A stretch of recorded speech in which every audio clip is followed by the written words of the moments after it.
Hello and welcome to the Eating Disorder Therapist podcast. I'm Harriet Frew, eating disorder therapist, here to support you in overcoming disordered eating and finding peace with food. So thank you so much for listening today. Now today I want to talk about quasi recovery and a bit about what my personal viewpoint is about quasi recovery and how you can move from quasi recovery to what I would call full and flourishing recovery. Okay, now this podcast is just to give some insights on this. There is no shame about where anyone is at their different recovery stages. And I think what's really important is that often we need to go through quasi recovery before we can get to a full and flourishing place. And that is all part of the journey. So that is fine.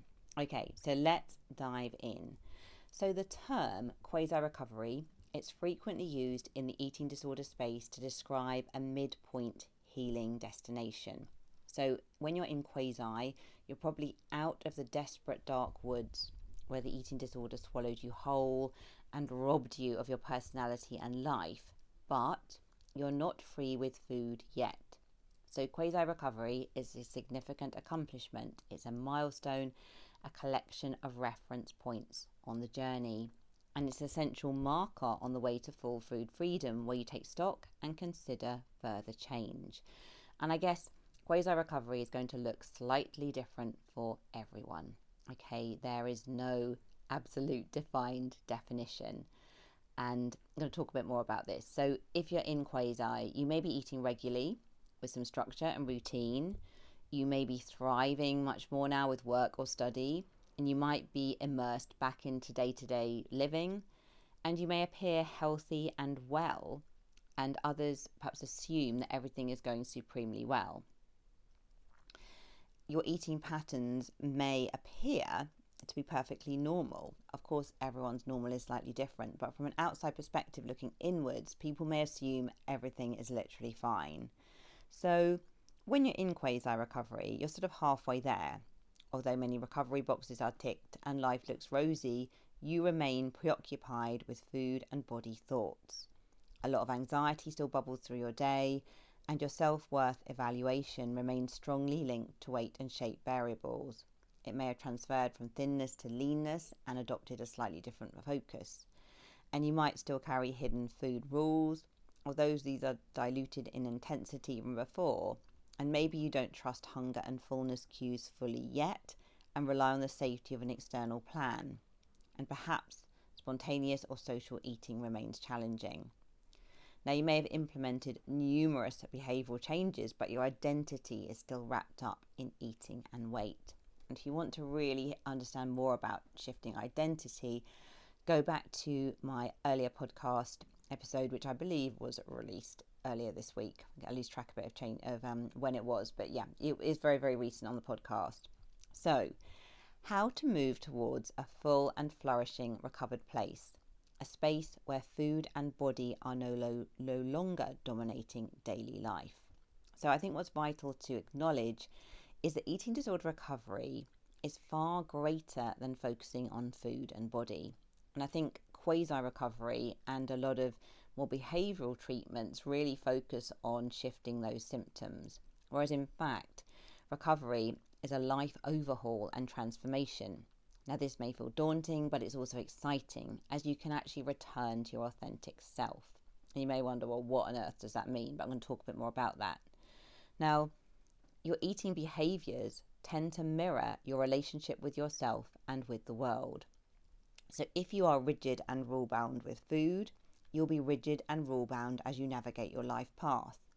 If you binge food mindlessly in secret at the cupboard door, you are likely hiding your unacceptable parts. I'm saying that in kind of air quotes, your perceived unacceptable parts from the world and repressing thoughts and feelings. If you outsource your worth to the weighing scales every morning, you are likely outsourcing your worth to other people or things in your life. So eating disorder recovery is about coming back to yourself. It is about getting to know yourself in a way that you may have never allowed yourself to do before.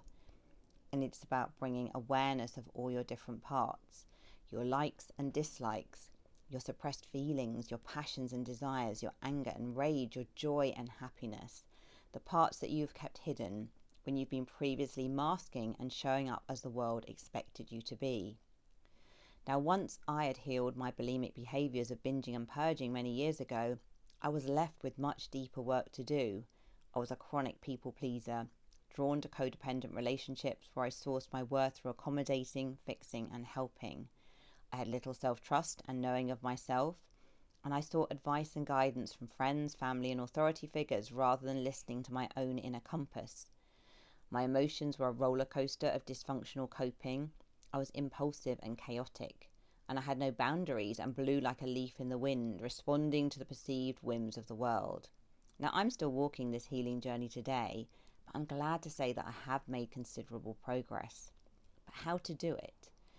So let's talk more about how to move towards healing into full and flourishing recovery. So number 1, responsibility. Healing starts with you taking full responsibility. Now, sadly, no knight in shining armour or fairy godmother or NHS eating disorder service or therapist is going to scoop you up and shower you with validation and a life guidebook, at least not consistently. No guru or wise teacher can tell you exactly what to do with recovery and your life. They are not you.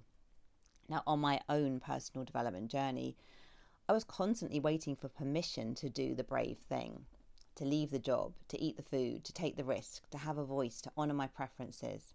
I wanted some sage to hold my hand and tell me that it would all be okay. I wished them to offer me a safety net and reassurances. When making a life choice, I would harness the opinions of anyone and everyone, regardless of their authority and helpfulness in the process. Someone knew better than me, I was sure of it. But outsourcing my decisions to well-meaning friends and family was often a fruitless and frustrating process, because no one else lived in my head with my unique perspectives and feelings, and I would often be asking advice from someone who had lived a vastly different life from my own. Then understandably, their opinion would be intentionally helpful, but based on their own subjective experience and fearful projections.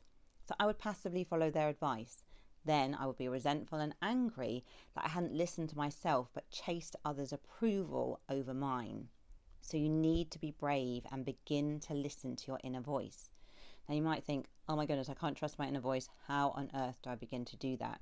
So to do this, you need to get quiet, to allow yourself to slow down, to breathe, to be more present. If you're running through life so fast that you're spinning, you will not be able to tune in because you'll be so much in fight and flight and you won't be able to access that wisdom. Now, this isn't going to be a thunderbolt overnight process. If you have been living your life spinning so fast for many, many years, it's going to be really quite hard to slow down, but it's massively possible. And you might need to journal for many days to get clarity on a question you're trying to answer. You may need to walk in nature daily. Again, I'm not talking about obsessive exercise here. I'm just talking about being present, going for like a mental health walk without the constant distraction of podcasts or music, allowing your thoughts to float to the surface. So you're actually allowing the things to come to the surface that you are needing to think about.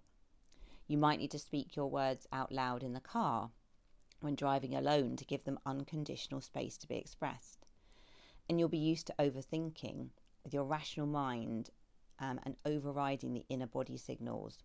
But we so often know the best decision, even if we don't trust it. So it's beginning to notice as well, how does your body respond to a choice that you're thinking about making? Does it make you feel uplifted, excited, drawn to, or peaceful? Or do you notice anxiety or a sinking feeling of should and obligation? So the thing here is like to start with the really little decisions that don't matter very much. Begin to listen to your own inner guidance, regardless of what others think or what looks good to the world. So really just make the very, very small decisions first. You don't have to make life-changing decisions to begin with. And you can begin to use this with food choices and listening to your body too. Just noticing what is it that you really actually fancy. So taking responsibility can feel terrifying, but also liberating. It suddenly strips back all the clutter and shoulds and brings you back into alignment. And it takes practice. But as you start to know this feeling of alignment, it's almost impossible to unknow it. So take responsibility for your life. You are the expert on you. So number 2, detaching from the opinions of others.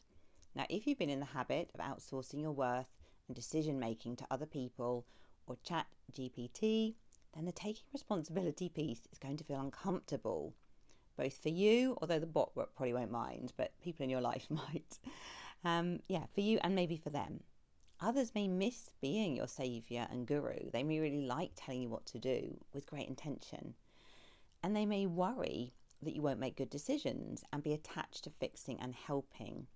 And I think this is a very challenging dynamic, because if you've got someone in your life who you really, really love a lot and you really value their opinion, you may fear disappointing them or facing their disapproval when you start to follow your own path a bit more.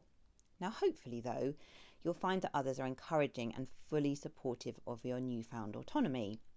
And even if they are, you are naturally going to feel mistrusting of your own decision making at the start. You will lack confidence in it and you'll be tempted to reach out. I think it's very natural we want to always ask for reassurance. We want to get the rubber stamp from someone. So you may need to really protect yourself from well-intentioned advice offered up by those close to you. Give yourself the space to step into your power and knowing. Now, what this means is when you're faced with a decision, actually just going inwards, be quiet. Don't immediately reach out. It means not oversharing or seeking reassurance at the first opportunity. Rather, allow yourself to consider and reflect. And it will feel daunting and unfamiliar as it's a new way of being. But you are your own inner expert. No one else is inside your head with your unique thoughts and perspectives. So trust this knowing. And it's incredible. I remember when I first discovered how to do this, it was so empowering because I had just not done this ever in my life. I'd always outsourced all my decisions to everyone else. I'd never trusted my own wisdom. And when I got quiet, I realised, oh my goodness, this wisdom is there all along. And actually, I can begin to experiment with trusting it. And actually, it brings such a feeling of peace and alignment when you do that. Number 3, you decide and set your boundaries. You get to decide if you're attractive or clever or spiritual or interesting. You decide that. You get to decide your study subject, your friends, your job choice. You get to decide where you wish to go on holiday. You define your personal parameters. Now, this means no more sideways looking at what someone else is doing as a marker of your growth. Endless comparisons can be confusing and distracting. So never mind if someone else is taking the skinny jab or intermittent fasting or cutting out carbohydrates. You stay in your own lane with determination and peaceful presence. Now, of course, others can inspire you to reach your goals, but stop putting others on a pedestal pitted against yourself. Start to trust yourself and your decisions. This is the most profound and radical act of healing and developing self-love that is truly life-changing. And you can still show kindness and respect to others as you walk your path. And not everyone will like the upgraded and decisive version of you, but the people that stick around are your deepest, authentic cheerleaders who love you without conditions. Now, 5 high-quality, emotionally connected friends are worth 20 people-pleasing acquaintances every single day.